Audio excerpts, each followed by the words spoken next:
This is Tall Tale TV, your podcast for sci-fi and fantasy short stories. To Granny's House We Go, Part 2 of 2, a Tony Mandolin short story by Robert Lee Beers. Chapter 2. The house had used the term hovel to describe the place we were headed toward. I think she'd been a bit too complimentary. Dump was closer to the truth, and not one of those ventures where the landfill is done in such a way that the rotting trash doesn't assault the senses. No, as aromas go, this wasn't Chanel number 5. It was far closer to Channel number 2. Of course, the rest of the neighborhood wasn't all that inviting looking either. More of a multi-barreled assault on the senses. Alcina murmured, "Tony, I'm getting a bad feeling all over again." Bane added, "Listen to your senses, girl. They're the best tool you've got in the world of magic." "I prefer the world of science," she muttered. "It makes more sense." Bane's expression said he had a differing opinion. I decided my safest place was taking advantage of my right to remain silent. In many ways, the place where Julius's grandfather was said to be held looked an awful lot like the lair of the wyvern in that case I worked for Dracula. It was more tumble than down, but in that race, it was a photo finish. The walls bowed out in a pretty distressing fashion, and it looked like the front door wasn't attached to either hinge. It just leaned there, kind of like a flophouse wino trying to stay upright. The windows, if you could call them that, were holes pounded into the walls of the place. It looked like ragged sheets or old blankets were being used as curtains. I saw a brief glint appear in the gap between the edges of one of the holes in its blanket. I said, "We've been noticed." "Indeed," Bane growled. "How about we let them know we're not easy prey?" "That's an interesting term," Frankie said, balancing his head knocker in his right hand. "Would you prefer victim instead?" Bane asked. Frankie pursed his lips and said thoughtfully, "I'd rather be considered badass if given a choice." That actually got a small chuckle from the wizard, which, frankly, was unnerving in itself. Then Bane added to my apprehension. "Yes, Jackson," he growled. "Let's make them believe that one." He reached out as if grabbing a huge something, and then threw his invisible what's-it at the hovel's doorway. As far as I could see, he had grabbed nothing and threw nothing, but something hit the building like it was a 12-ton wrecking ball. And then Bane ran, screaming like a maddened Viking right at the gaping hole left behind. Bellowing a bass organ counterpoint to Bane's tenor, Frankie was right behind him. I mentally shrugged and muttered, "What the hell?" and ran in after them, calling to Alcina, "Stay back and watch for ambushes." This time, instead of arguing, she said, "Right." I should have stayed back there with her. Yeah, I had the gun in my hand, and yeah, it was cocked and ready to fire, but being cold-cocked by something large, dark, and really, really hard will ruin the best-laid plans. I do remember some of the fight, and yes, there was one. I just didn't have much to do with it other than try to stay conscious. I think I saw what looked like some of those poisonous flying monkeys Elphaba used back in the fairy tale dimension, and then this thing that looked like a toad had been mated with a 12-foot crocodile came over toward me and swung its club. When I came back to reality, I was leaning back against Alcina and bracketed by Heather and Violet. Both girls had their guns drawn and aimed at something in front of us. Between us and the something stood Bane, his arms curved outward and down, energy crackling around his hands, and his fingers formed into claws.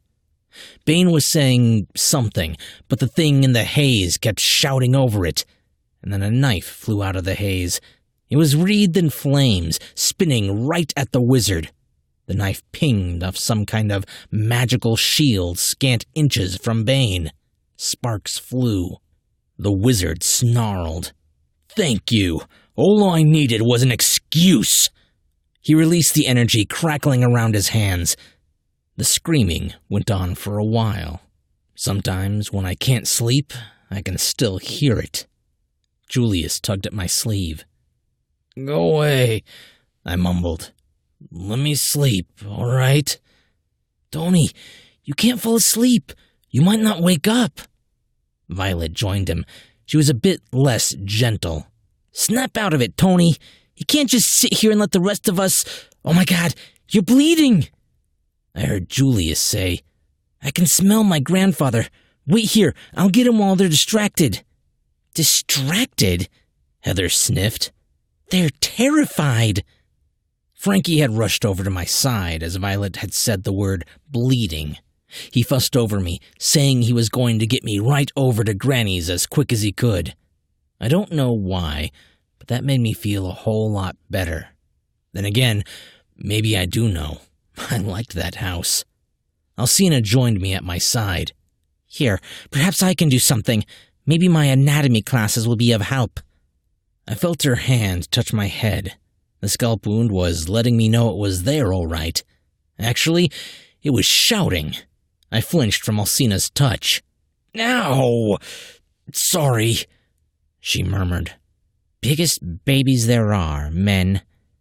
I could hear Violet's mental chuckle from a mile away. Cold, icy, biting cold washed over my head. It felt like I'd stuck it under an Arctic waterfall in winter. And then the cold left, replaced by a blessed warmth, taking with it the headache and the rising nausea. Yeah, add one more concussion to the Mandolin database. Joe Montana was a piker in that category. Along with the healing came a realization of where I was, and what was going on. I turned my head to where the screams were coming from, but all I could see was more haze. The stuff was as thick as a Frisco fog. I couldn't even see Bane.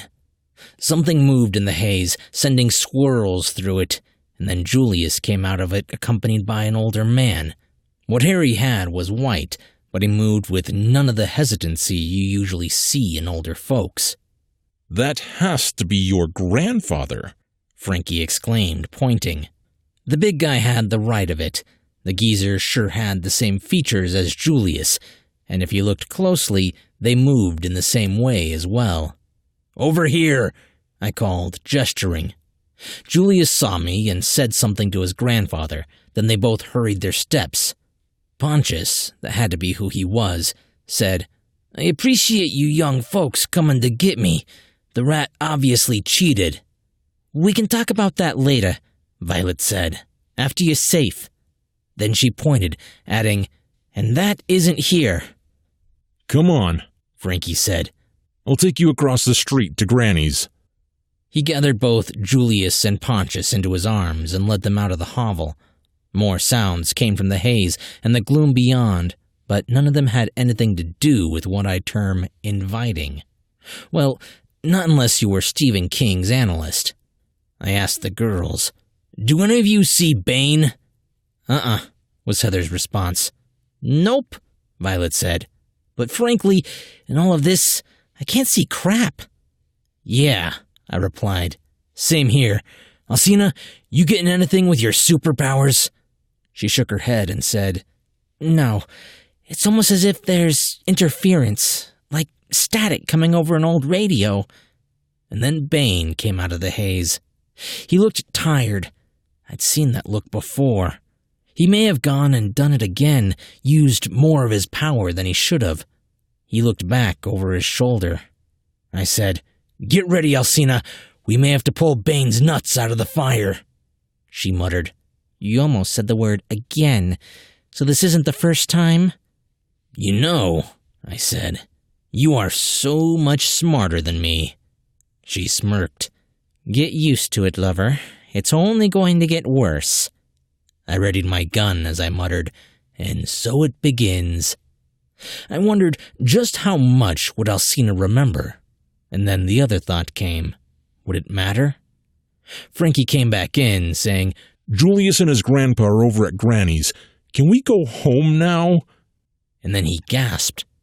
Oh my dear Lord! I was looking up at the big guy when he said that. I turned to look, and coming out of the gloom was a thing. I think it is the better word here. It was bigger than Frankie's bear and uglier than, well, a really ugly thing. Mirrors wouldn't break. They'd run away, screaming as they shattered. Imagine an orc mating with a toad and then getting it on with some really big spiders before slapping on a few of the worst attributes of those deep-sea fish with giant teeth. And then things got a whole lot worse. Why, oh why, did this have to be a repeating refrain in my life? Mandolin. Its voice had this stomach-turning liquid quality with subsonics that vibrated the floorboards, the audible equivalent of verbal diarrhea.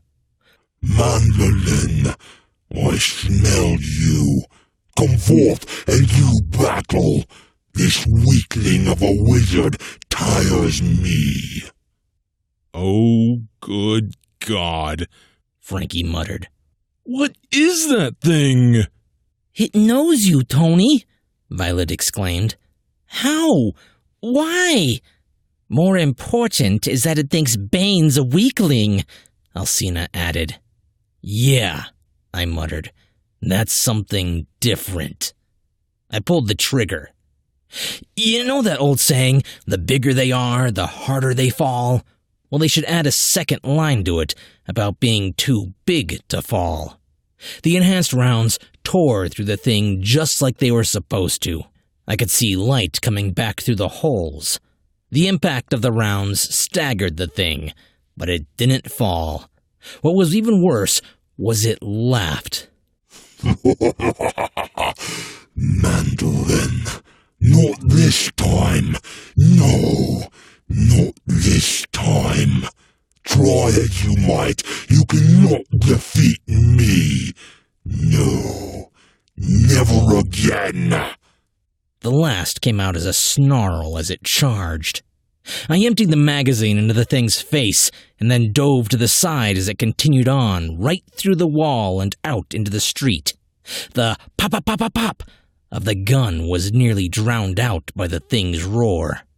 I grabbed another mag and slapped it into the butt of the gun, yelling, "Frankie, come on, we have to keep that thing away from Bane and the girls." The big guy answered, Okay, but that thing is huge. He was right. It had to top out close to 20 feet tall and almost as broad. I snarled, "You want to see what it might do to Heather, Violet, or Alcina?" No, came the sullen reply. I got a thought. "Your utility belt, is it packed?" Frankie answered, of course it is, Tony. I always... Oh, that's a good idea. Right after I took him on as my partner, Frankie had a special belt with pouches attached to it made for him by one of his many friends. The guy was a leathersmith, or whatever they're called. The thing was black with fancy scrollwork tooled into it. The pouches snapped closed so they wouldn't come open under what the big guy called combat conditions. Frankly, it was a pretty good bit of thinking on his part, and what he kept in it had already saved our hides a couple of times. Frankie snapped open one of his utility belt flaps and lifted out a silvery ball, about the size of a large marble. This, he said, turning the ball in his fingers, should do something. The thing stood, rather unsteadily, in the middle of the street. It glared at us, and I could see what this dimension considered daylight coming through the gaps I'd shot into the back of its skull. The disgusting mouth parts worked and it burbled.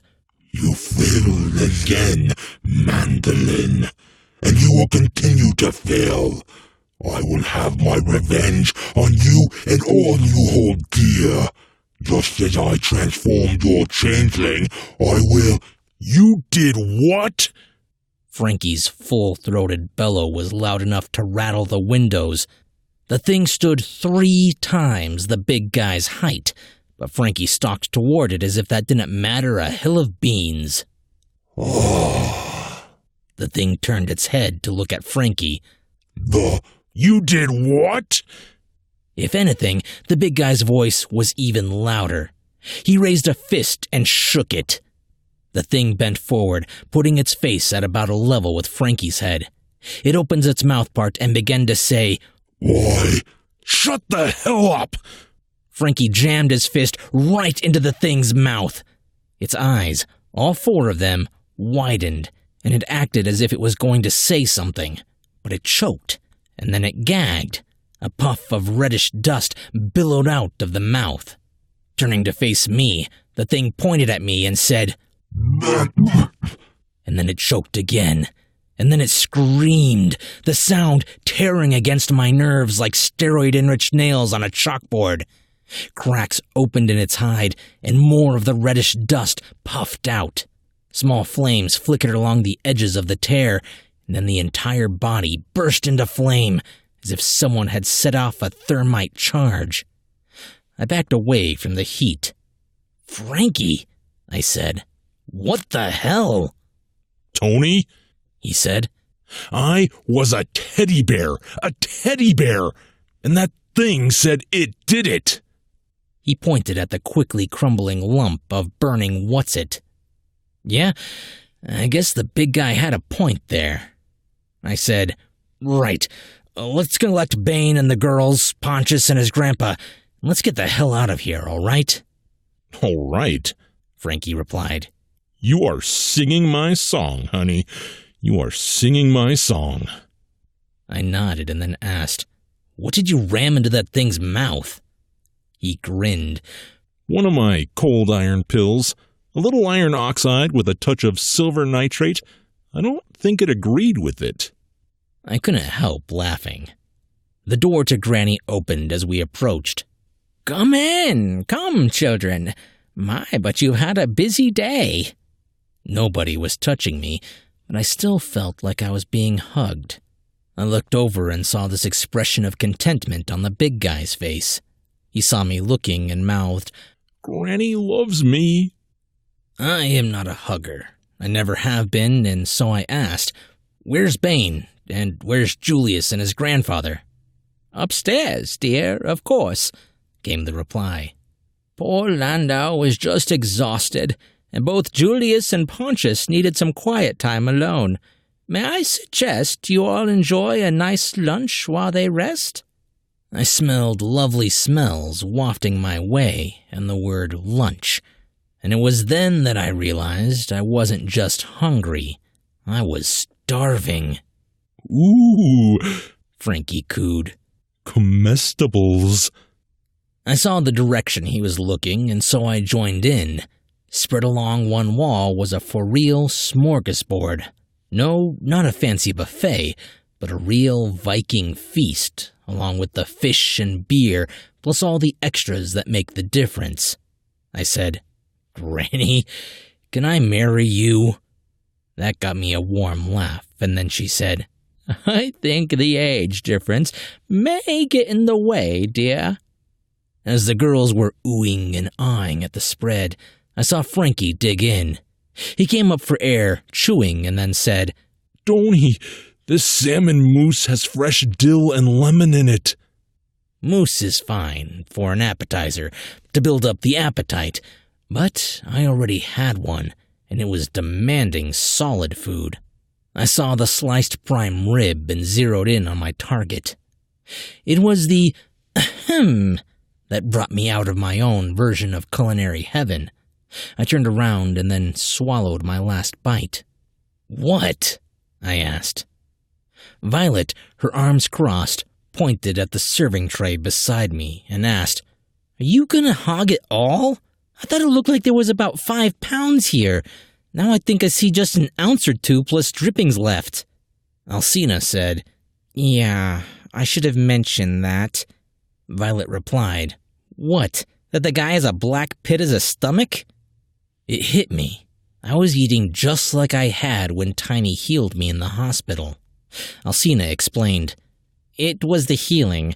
I used his own metabolism to speed up the process.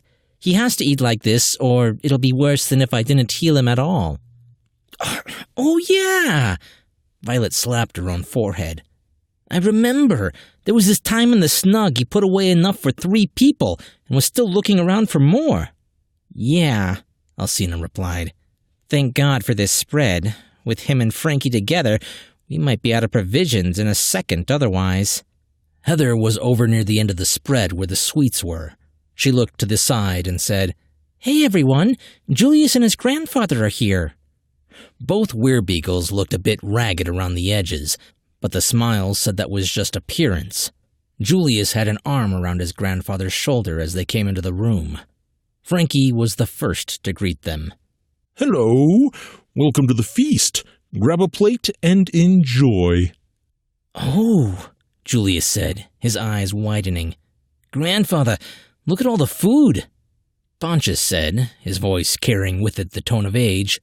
Well, he murmured, I guess I could eat. Never invite a pair of Werebeagles to dinner unless you've cooked enough for 12. It seems Julius got his appetite from his family tree. Old Pontius could put it away with the best of them. As the Werebeagles were working on the 6th or 7th trip to the spread, Granny said, Landau is coming down. Please be gentle with him. He's been through a lot. Granny was right. The wizard looked rough, and I'd seen him in the middle of a multi-month bender. Bane came into the room and looked around. His eyes hit the food, and then he shuddered. I guess his stomach wasn't really in the mood right then. He asked, Does anyone around here have a drink? Granny answered, It isn't good for you, Landau. You know that. He groused, I do not like being nagged. What I would like is some privacy, a drink, and a place to think. All right? I did not know a house could sigh. This one did. And then she said, As you wish. A tumbler, filled halfway with what could have been iced tea, but I seriously doubted it was, appeared in Bane's hand. He lifted the drink and sipped. His eyes widened, and then he muttered, Thanks, as he headed towards the closest chair. Heather sidled up to me and whispered, He looks old. Really, really old. I whispered back, He is old. I don't know how far back that goes, but he once indicated he had a conversation with Shakespeare. Lula Shakespeare? Like in the BBC detective series? She asked. No, I answered. William, like in Hamlet. Oh my God. Yeah, I replied. Yeah. She was right. The last time I'd seen Bane look this drained, I'd been nearly cooked to death by an ancient Norse elemental fire demon. Bane had spent his life force shielding the big guy and me from the worst of the heat. The wizard sipped from the tumbler again. Granny said, Now, dear, you just rest there and drink your medicine like a good boy. I leaned over and whispered to Heather, I think we're out of the woods here. She whispered back, What in the world are you talking about? The drink, I said. I think Granny has access to the same pharmacy Tiny does. The drink, if I'm not missing my guess, will begin to show some results. She said, Huh? Just watch, I said. The last time it was something in Tiny's mead. I'm betting that booze is more than just booze. Heather muttered something about missing it when her world was just skip-chasing and spying on cheats, but she did keep her eyes on Bane. I heard Granny murmur, I do love to see a good appetite. Julius and his grandfather were still working their way through what was left of the spread. Heather's gasp and Violet's murmured, Well, I'll be, took my attention away from the Werebeagle's display of chomping artistry. Alcina chuckled. It's working, Tony. She pointed.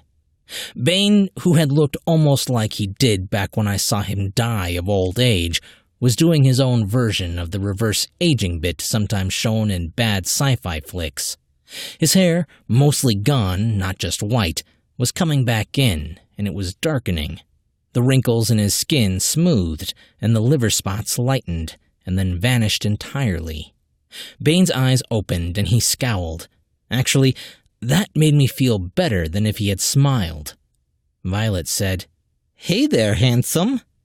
It was Bane's turn. "Huh?" Alcina said, "Someone find this young man a mirror?" He looked at Alcina. "What?" Frankie spilled the beans. You, sir, look like you just stepped out of a GQ modeling session. Oh, I could just faint right here and now. Who knew? Bane fixed me with his best glare. "Mandolin," he growled, "what in the blue hells is going on here?" I pointed at the tumbler. It still had a finger of liquid in it. "That's not just whiskey," I said. He held up the glass and stared at it. Then he sipped and said, "Tastes like whiskey, and not the cheap stuff you usually bring me." He sipped again. "In fact, this is some of the best I've ever had. It's even better than Pappy's best." Granny said, "That's because I made it, dear." Bane replied, "Well, I could sure do with some more, whatever it is." "I think not, my dear. You've had enough." "What?" Bane's temper began to show. "You don't want to have to go through having your nappies changed again, do you, Landau?" "What?" Alcina asked, "Where's that mirror?" "It's on the table to your left, dear." Violet was the closest, so she picked up the mirror and held it out to Bane. He held the mirror up before his face, and then just stared at it for several seconds. Frankie leaned over to me and whispered, "What do you think he's going to do? He doesn't strike me as a man who handles change well." I just grunted. Finally, Bane put the mirror down and murmured, "Damn, I'd forgotten how good I looked." Granny replied, "Yes, you do, dear. And now it is time to go." To Granny's House We Go is a Tony Mandolin short story by Robert Lee Beers. The Tony Mandolin Mysteries are a series of urban fantasy novels set in modern-day San Francisco, California. The main protagonist, Tony Mandolin, is a private investigator who is introduced in the first novel as a less-than-successful PI, who pays his rent mainly by helping out the San Francisco police and finding runaways. The Tony Mandolin Mysteries are written in what is best described as a noir fantasy rather than urban fantasy. Similar to the Nero Wolfe novels by Rex Stout, the Tony Mandolin Mysteries emphasize dialogue-based humor more than horror, while maintaining all of the hard-bitten PI traditions. Unlike the Wolfe stories, the Mandolin tales include many of the elements of urban fantasy: vampires, trolls, werewolves, and witches. In addition, the book includes many of the unique cultural elements found in the city by the bay, such as the character of Frankie, an over-the-top black drag queen the size of an NFL football player. There are 10 finished novels in the series, an 11th in the works, and several short stories, not to mention the fact that the first 4 novels have been published as full-cast audiobooks through Graphic Audio, the Movie in Your Mind audiobook publishing company. If you would like to connect with Robert Beers or find out more about the series, you can find them on Facebook at www.facebook.com/FogCityFiles. Hey guys! For long-listening members of the show, you probably recognize Robert Beers. He's been one of my biggest supporters and recurring authors since the early days of Tall Tale TV. I really urge you to pick up one of his books because they are so much fun, and the audiobooks through Graphic Audio are just simply amazing. If you enjoyed this story, you will definitely enjoy his books. Also, I have a bunch of other Tony Mandolin stories here on the podcast, some of them going way back. I'll leave links in the description. But before you go, make sure to subscribe. I'm Chris Herron, and that's it for today's Tall Tale TV.